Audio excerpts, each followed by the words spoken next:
Chapter 2. Beau was tempted to follow the woman into the comedy shack. He watched her pronounced, well-defined butt move sensually beneath the tiny white shorts. He studied its perfectly rounded double U shape, which fascinated him. He imagined tracing the outline of her bottom with his hand and scripting the alphabet repeatedly over its smooth surface. His eyes swept across her tall form. The posterior view of her body ignited a primal desire for sex. He didn't believe in one-night stands.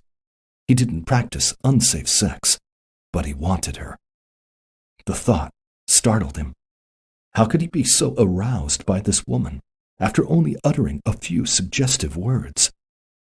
He'd flirted with women before, women other than his wife, but it hadn't meant a thing, and he certainly had not acted upon it. But tonight was different. Perhaps he was lonely. Perhaps he was looking for an escape, a way to forget his grief. He hadn't slept with his wife in over 8 months, not since the cancer diagnoses, not since the first trimester of her pregnancy. He missed the intimacy of his marriage. He longed for the comforting arms of his wife, the softness of her body. Beau tugged at his pocket watch and glanced at the time displayed on its face. It was later than he thought.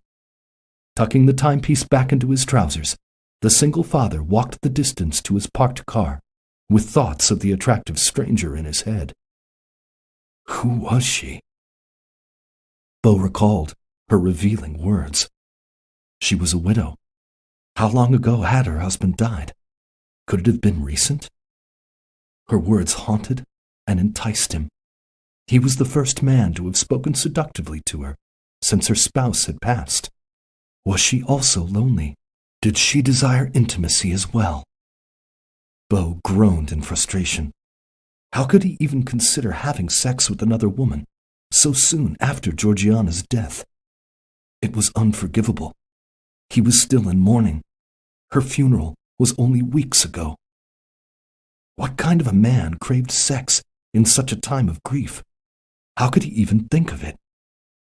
He tried to brush his guilt aside. He knew that his body and his mind were at odds. One was contradicting the will of the other.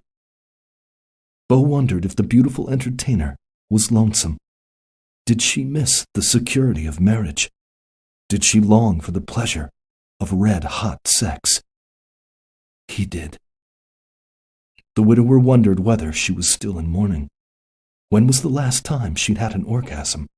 What kind of intercourse did she like? Beau unlocked his car door.